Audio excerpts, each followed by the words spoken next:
একদা বাংলার প্রত্যন্ত গ্রামের লোকসংস্কার ভাদু গানেও চেপে বসেছে আধুনিকতার আগ্রাসন।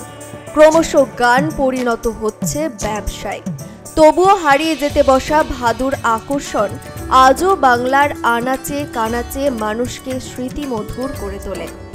গ্রাম্য মেয়ের মতো ভাদু প্রতিমার গড়ন, দুটি হাতের একটি উপরের দিকে তোলা, দুটি হাতই আলতায় রাঙানো, পায়েও আলতা, গলায় ফুলের বা গয়নার মালা, চুলের খোঁপায় জড়ানো ওড়না, পরনে শাড়ি। সে প্রতিমা কোলে নিয়ে বাড়ি বাড়ি ভাদু গানের সঙ্গে চলে নাচ। এই ভাদু গানের ইতিহাস প্রসঙ্গে শোনা যায় নানা মুনির নানা মত। বীরভূম, বাঁকুড়া, পুরুলিয়া, বর্ধমানে যেমন নানা ইতিহাস শোনা যায়, তেমনি আরামবাগেও ভাদু শিল্পীদের থেকে শোনা যাচ্ছে ভিন্ন ইতিহাস। তবে জনশ্রুতি যাই হোক না কেন, ভাদু গ্রাম বাংলার মানুষের কাছে ঐতিহ্যবাহী একটি সংস্কৃতি হওয়ায় আরামবাগের শিল্পীরা এই গানকে আখ্যা দিয়েছেন বিজনেস বলে। বিয়ের দিন ঠিক হয়ে গেছিল, এক সুরদ রাজার মেয়ে অমৃত রাজার ছেলের সাথে বিয়ে ঠিক হয়েছিল। গায়ে হলুদ পর্যন্ত হয়েছিল, কিন্তু বিয়ে হয়নি। কেন না, অম্বিকা রাজার ছেলে বিয়ে করতে আসছিল, বর বরযাত্রী সহ একটা নদী পেরোতে হচ্ছিল। সেই নদীটায় বর বরযাত্রী নৌকা ডুবি হয়ে মারা যায়। আরামবাগের বিভিন্ন প্রান্তে থাকা তিন ব্যক্তি একত্রিত হয়ে বাড়ি বাড়ি গান গেয়ে বেড়াচ্ছেন।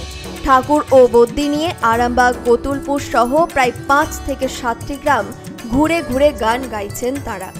খোল, করতাল, খঞ্জনি, ভাদু গানের সুর ও তার সাথে আছে মা ভাদু। গোটা ভাদ্র মাস জুড়ে ভাদু উৎসব পালিত হয় এই গানের মাধ্যমে। ভাদ্র সংক্রান্তিতে একটি মঞ্চ তৈরি করে সারা রাত জুড়ে গান গেয়ে ফল ফুল দিয়ে পুজো করে সকালে গান গেয়ে ভাদু প্রতিমার বিসর্জন।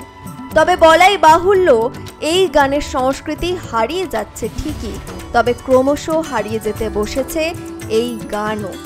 বর্তমান শিল্পীরা এই গানের কৃষ্টি ও সংস্কৃতির স্বাদকে বোঝাতে পারেনি তার বর্তমান উত্তরসূরিকে, যে কারণে বর্তমান প্রজন্মের কেউই ভাদু গান নতুন করে শিখতে আগ্রহ প্রকাশ করছেন না।